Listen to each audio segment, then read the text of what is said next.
اللهم صل وسلم وبارك على سيدنا محمد وعلى آله وصحبه أجمعين. ازيكم يا حبايب قلبي؟ عاملين ايه؟ يا رب تكونوا في صحة وفي أحسن حال. جايلكم في فيديو جديد ويوم جديد، يوم كله طاقة إيجابية كده وحماس. وإن شاء الله بإذن الله كده اليوم كان يوم الجمعة، ربنا يا رب يجعلها جمعة مباركة عليكم، متعطرة كده بذكر الرحمن. قمت بقى كده قلت أشارككم معايا اليوم بتاعي يا حبايب قلبي. كنت تعبانة بصراحة، مش قادرة أعمل روتين أو حاجة، فقلت بقى أشارككم بقى معايا كده ايه المطبخ من ساعة الصبح لحد بعد الغدا. قمت كده بقى سميت الله، كنت مطلعه كيس لحمه من الفريزر من بالليل، وحطيته بقى على النار كده، شوحته ونزلت عليه ببصلايه وطماطمايه. انا طبعا عارفه ان كلكم ستات بيوت شاطرين جدا جدا، ويمكن اشطر مني انا شخصيا، بس انا حبيت بس اشارككم يومي مش اكتر والله. حبيت كده دردش معاكم كده واطلع معاكم عشان حبايب قلبي اللي بيكتبوا لي ان انا ما اتاخرش عنكم وان انا انزل لكم كل يوم فيديو. انتوا حبايب قلبي ووجودكم على راسي من فوق، وربنا يكرمكم يا رب ويرزقكم بما تتمنوا وبزياده شويه. ولكل واحدة بتكتب لي كومنت إيجابي وبيفرحني، ربنا يفرح قلبك اللهم آمين، ويخلي لك أولادك ويبارك لك فيهم. كانت اللحمة اتشوحت معايا، حطيت عليها مية ونقلتها على العين التانية. جبت هنا بقى الطاسة بتاعتي دي. هعمل فيها ايه؟ قلت اشوح فيها اللحم. كان معايا بقى 4 بصلات كده كبار، فرمهم في الكبة. هتعرفوا دلوقتي انا بعمل اللحمة لايه. خليكم بس معايا حبايب قلبي، ويا ريت مش تنسوا الدعم لاختكم بالاشتراك في القناه واللايك. ربنا يكبر بخاطركم اللهم امين.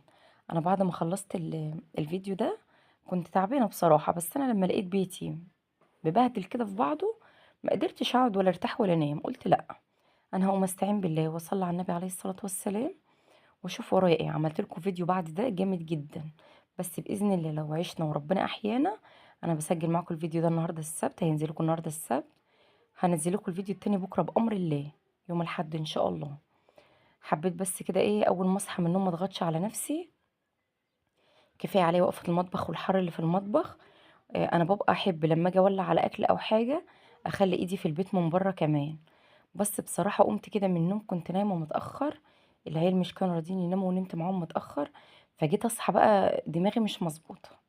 قلت كفايه عليا بس اعمل لهم الغدا، عشان ساعه ما جوزي يجي من الصلاه يلاقي الغدا جاهز. والحاجة بقى اللي هي بتاعة البيت، بعد الغدا كده أكون خدت جرعة كده، اللي هو بقى اتغدى وارتاح شوية وأقوم بقى أشوف اللي ورايا. بالفعل اتغديت وخلصت، وقمت خلصت البيت كله خليته شمعة كده منورة. جبت بقى يا حبايب قلبي شعرية، أنا بجيب شعرية فرد، ممكن مثلا أجيب ب30 جنيه شعرية فرد، أكياس كده، الكيس ب5. يعني الحبة اللي أنا حطيتهم اللي كانوا في كيس دول ب5 جنيه. أوفر لي يعني، بحب أجيب الحاجات دي فرد. نزلت بقى على الرز كده. كنا في الأثناء دي كده كانت الساعة تقريبا 11، بس اللحمة أنا كنت مولعة عليها، كان بقى ليها ييجي ساعة. لما لقيتها بقى خلاص هتدخل على السوا قلت أما اولع على الرز. حطيت عليه شوية كمون كده من اللي أنا بطحنه ده. خلطة جبارة يا بنات والله الكمون ده، لما بتحط في حاجة ريحته بتجيب آخر الشارع، لأن بيبقى واخد توابل كتير أوي معاه. فعشان كده أنا ما بحبش أكتر في التوابل بقى في الأكل، لأن الكمون ده أنا بجيبه خشن مشكل وبطحنه أنا على إيديا، فبيبقى معاه ورق لوري وبيبقى معاه حبهان وبيبقى معاه الشطة اللي هي الناشفة دي وبيبقى معاه حاجات كتير أوي بصراحة. فجبت بقى كده الشوربة زي ما انتوا شفتوا، وابتديت بقى ان انا اسقي في الرز. ظبطت بقى العقد بتاعه كده، حطيت عليه حبة مية كمان على الشوربة عشان مش يبقى دسم قوي، لان انا عاملاه بسمنة كمان. كده ولعت على اللحمة، ولعت على الرز، وقلت بقى على العين الصغيرة دي اولع كده على لسان العصفور، لان عندي البنات واحمد بيحبوه. قلت اما اعمل لهم كده شوية لسان عصفور عشان خاطر نشوف هنعمل ايه بقى باللحمة المفرومة بتاعتنا. يا رب يا حبايب قلبي ما تزعلوش من الفيديو بتاع النهارده عشان مش في شغل كتير وكده، بس ما كنتش قادره والله ان انا اتقل على نفسي يعني وكده. فاستكفيت بقى بالمطبخ ان انا بقى اطبخ واغسل المواعين وكده، وبرضه في شويه نشاط كده معاكم في الرغاوه بتاعه المواعين. انا عارفه ان انتوا بتحبوا الفقره بتاعه المواعين، فقلت ايه انهي بقى الفيديو من غير مواعين ازاي. لازم طبعا اعمل لكم ايه الفقره بتاعه المواعين. فادعوا لي كده ربنا يصلح حالي وحالكم يا رب اللهم امين، ويقويني ويصلح حالي كده، وربنا يصلح حالكم ويخلي لكم اولادكم يا رب ويبارك لكم فيهم، ويا رب ربنا يرزقكم بما تتمنوا اللهم امين يا رب العالمين. كده بقى الاكل بتاعي بقى على النار خلاص بقى كده بيستوي. كده بقى لسان العصفور استوى خلاص وطفيت عليه، واللحمة كده كانت استوت خلاص وطفيت عليها، كانت خلاص كده تمام. الرز اللي كنت سايباه بس على النار ايه، يتلدن كده براحته على النار، اديته تقليبة كده حلوة كده من فوق لتحت، وسايباه بقى يستوي براحته على النار. قلبته بقى كده وغطيت عليه، وتعالوا يلا نشوف هنعمل ايه تاني. جبت بقى الصينية بتاعتي، وقلت بقى ايه هسمي الله كده واصلي على الرسول، وعايزه بقى اعمل للبنات كده صينيه جلاش، لان هم كانوا طالبينها مني. لفيت يا بنات على الدرج بتاع المعالق والحاجه، ان انا الاقي الفرشه السيليكون مش لاقيها. عندي اصلا العيال كانوا بيطلعوا الفرش السيليكون والحاجات دي والمعالق الخشب، كانوا بيقعدوا يلعبوها في الصاله.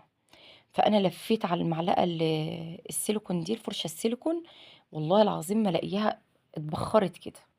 فقلت خلاص بقى مش هوقف نفسي، هي بتبقى حلوه بصراحه، مش بتستهلك سمنه كتير، بس عملية مش قدامي. قلت بقى اسلك نفسي كده باي حاجه موجوده عشان خاطر امشي نفسي. جبت بقى كده ورقه جلاش، بس ورقه جلاش من الكبيره يعني. بعد بقى ما عملت اللحمه بتاعتي كده وعسقتها وكانت بردت خالص معايا، عشان مش تنزل على الورق بتاع الجلاش تهريه. هنزل بقى بنص الكميه بتاعت الجلاش تحت، وبعد كده هحط الطبقه بتاعت اللحمه. وعلى فكره يا بنات، انا لما بيكون مش عندي لبن بعمل الجلاش بشوربه، والله العظيم 3 بيبقى احسن من اللبن 100 مره واخف من اللبن 100 مره. انا جربته كام مره، دي مش اول مره اعمله، انا جربته كتير بصراحه. بس بصراحه عجبني، مش حسيت بفرق ان هو بلبن لا بشوربه، لا والله العظيم بيديني نفس النتيجه يا بنات. جربوه كده وهتقولوا لي في الكومنتات ان فعلا نفس النتيجه بتاعه اللبن. فاوقات كتير مش بيبقى عندي لبن وببقى عامله فراخ او لحمه او كده، بقوم جايه سقياه كوبايه شوربه، جميله والله يا بنات. خلصت بقى كده نص الكميه ونزلت بقى باللحمه بتاعتي، هفردها كده تفريده حلوه. بصراحه كانت اخر لحمه عندي في الفريزر مفرومه، فقلت بدل ما انزل ولسه هفرم او اشتري مفروم، دي هتقضيني وخلاص، والحمد لله يعني قضت وكانت جميله، وكانت اللحمه باينه وكانت ما شاء الله عليها جميله. حطيت بقى اللحمه كده وهبتدي بقى ارص الجلاش اللي الكميه اللي فاضله برضو عليها كده بالسمنه. احنا كنا خلاص تقريبا كانت الساعة 12، بس انا قلت كده كده الجلاش ما بياخدش نص ساعة في الفرن، عشان خاطر تبقى سخنة وحلوة كده، عشان خاطر لو طلعت وفضلت فترة طويلة السمنة اللي فيها كده هتجليت كده ومش هتبقى حلوة. فقلت ايه لا احطها في الفرن تطلع سخنة، يا دوبك تتشرب كده، يكون طلعوا من الصلاة، نتغدى على طول. زي ما انتوا عارفين ان احنا هنا يا حبايب قلبي بنتغدى بعد الجمعة على طول، ساعة ما جوزي بيطلع من الجامع والناس بتطلع من الجامع، بتبقى كل الناس مخلصة الغدا وحاطة الغدا. زي ما انتم شايفين بقى كده راقة وراقة. انا حبيت بس ان انا اشارك معاكم الغدا بتاعي كده، لان انا مش ببقى اشارك معاكم بصراحة الغدا، فحبيت كده ان أنا اشارك معاكم الغدا. قلت بدل ما مش هنزل لكم فيديو مثلا وبتوحشوني والله، وحشني تعليقاتكم الجميلة، قلت انزل معاكم كده بالفيديو ده، ويا رب تستجيبوا معايا كده. واللايكات بالله عليكم يا حبايب قلبي بتفرق معايا، مش بتفرق معايا في حاجة غير ان هي بتعلي الفيديو بس، بتخلي اكتر عدد من الناس تشوفه. فانت مش هتخسري حاجة، دخلتي على الفيديو، يا ريت يا حبيبة قلبي تثبتي حضورك معايا بكومنت قمر زيك، وتعملي لي لايك، ولو انت مش مشتركة معايا تشتركي وتنوريني في عيلتي الجميلة وتبقي فرد من افرادي. ربنا يبارك لي فيكم ويخليكم يا رب ويرزقكم بما تتمنوا، اللهم امين يا رب العالمين. خلصت بقى كده قطعت الجلاش، لازم الجلاش يتقطع قبل ما يتسقي من الشوربه او من اللبن. وجبت بقى كده زي ما انتم شايفين كوبايه الشوربه بتاعتي، سقيت كده الجلاش بيها وخلصتها. وجبت بقى البيضه وضربتها، ونزلت بقى كده على وش الجلاش بالبيضه، وحطيته بقى في الفرن وطلع كده بألف هنا وشفا على قلوبهم يا رب. اتفضلوا معانا يا حبايب قلبي. الجلاش بسم الله ما شاء الله كان طري جدا من جوه، وكان من بره كده مقرمش كده وكريسبي وجميل. قطعته بقى كده يا حبايب قلبي عشان خلاص بقى كنا الجمعة قربت تطلع. وتعالوا بقى نحضر بقى الغدا بتاعنا مع بعض كده يا حبايب قلبي. جبت بقى الطبق كده وقلت بقى اقطع الجلاش، والله العظيم 3 يا بنات كان جميل، كان جميل ما شاء الله عليه. كان طري كده من جوه وكريسبي من بره كده مقرمش، كان بسم الله ما شاء الله جميل. فمش توقفي نفسك، اي امكانيات عندك مشي نفسك بيها، مش تقولي مثلا لا دي مش تنفع الا بكذا، لا. لا على فكرة سليكي نفسك ومشي نفسك، وفي حاجات كتير بتتعمل بحاجات غالية ممكن تمشي بحاجات اقتصادية على فكرة. خليكي ست شاطرة كده وواعية، وما توقفيش نفسك عند حاجة، الدنيا مش مستاهلة ان الواحد بقى يعقدها. كده يا حبايب قلبي الغدا بتاعي خلص. هقول لكم بقى انا نسيت ايه في الغدا ده، نسيت احط لسان العصفور مع الغدا ساعتها. بعد ما حطيت الصينيه افتكرته، رجعت جبته تاني من المطبخ. الشوربه بقى واللحمه والغاموس، كان عندي غاموس لوبيا في الفريزر، كان حلو، طلعته سخنته وحطيته على الغدا، وكان فضل ونعمه من عند ربنا. ونسيت بقى زي ما قلت لكم لسان العصفور، رجعت جبته تاني وحطيته. خلصنا بقى كده الغدا، وانا بقى على الفقره بتاعه المطبخ. معرفش اتغدى واقعد او انام واسيب المواعين بتاعتي تضرب تقلب كده في بعضها. قلت استعين بالله كده وصلى على الرسول، اللهم صل وسلم وبارك على سيدنا محمد وعلى اله وصحبه اجمعين. صلوا على النبي يا حبايب قلبي في الكومنتات عشان الفيديو بتاعنا يتملي بذكر النبي عليه الصلاه والسلام. وقمت بقى كده جبت حته سلكه، طبعا يا بنات والله ولا يعلى على السلك البلدي ده. بس الاسبونشه حلاوتها ان هي ايه، بتعمل رغوه كده تخلي الواحد يتشجع كده ويتحمس وهو بيغسل المواعين. قلت بقى كده اجيب حته السلكه دي وادعك بقى كده الكوبايات دي وادعك بقى الاكل. اما بيكون الاكل فيه مثلا لحوم او زفاره او كده، بحب ادعكه بالسلكه البلدي دي بصراحه. وبعدين الاسبونش اللي انا جايباه الاخير ده وحش. وحش في ايه؟ الاسبونشه بتاعته تخينه، باجي امسكها ما بعرفش امسكها، بتضايقني. مش طريه كده، حلوه خفيفه على ايدي. فمستنيه اما انزل كده ان شاء الله واجيب اسبونش من الحلو التاني اللي كان عندي قبل ده. دوت مش حلو، تخينه كده. بكون ماسكاها في ايدي حاسه ان انا ماسكه حاجه كبيره كده قوي في ايدي. خلصت الكوباية طبعا الاول وشطفتها وحطيتها في المطبقيه. وجيت بقى على بقيه المواعين، قلت اما اغسلها كده. طبعا انا غسلت المواعين يا بنات، والبوتاجاز بتاعي كنا يوم الخميس كنت غسلاه ومخليه زي الفل. كان بس طرطشه اكل كده. خلصت المواعين ومسحته مع نفسي لان الفيديو كان طال قوي، ما كنتش ينفع اطوله اكتر من كده. وقلت بقى هنام وارتاح، والله يا بنات مش نمت. قمت اللي هو بقى ايه، قلت اما اشوف كده البيت بتاعي محتاج ايه. عملت بقى ايه، بصوا خليت البيت فل شمعة كده منور. باذن الله عامله لكم فيديو حلو قوي هنزل لكم بعد ده بامر الله. بس انتوا خليكم معايا كده يا حبايب قلبي بالدعم لاختكم. الاشتراك في القناه واللايك والكومنت الجميل القمر اللي بيكبر بخاطري، ربنا يكبر بخاطركم اللهم امين. ويرزقكم بما تتمنوا يا رب. مسكت بقى الكنكه دي، طبعا السلكه في قلب الاسبونشه. ما ينفعش ان انا ادعك اي حاجه المونيا كده بالاسبونشه بس. الحاجات الالمونيا دي عايزه سلكه من اللي هي البلدي دي. ما تنفعش خالص بالاسبونشه. ما بتنضفش اصلا ولا تعمل فيها اي حاجه. غسلت بقى الكنكه وغسلت الطاسه بتاعتي دي. فاكرين الطاسه دي اللي كانت في الفيديو اللي فات كانت ايه؟ لما كنت ادحى فيها الزيت بس على مين. مفيش حاجه بتقف قدامي. خليت بقى كده طاسه زي الفل زي ما انتم شفتوها. وجبت بقى الصينيه اللي احنا كنا بنتغدى عليها. بصراحه انا عندي والله الطبليه الكبيره اللي انتوا عارفينها اللي كنت بطلعها في رمضان. بس بصراحه لما بحطها في الصاله بتاخد مكان كبير. ما بطلعهاش غير في رمضان. فانا بحب ان انا احط الصينيه دي كده ونتغدى عليها. غسلت بقى كده الصينيه حبيب قلبي زي ما انتم شايفين.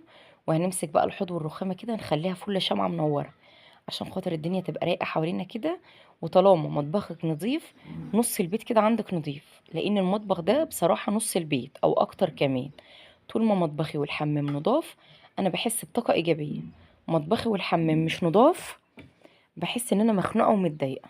خلصت بقى كده الصينيه وجبت بقى البتاع بتاعت الصفايه اللي تحت دي، غسلتها غسله حلوه.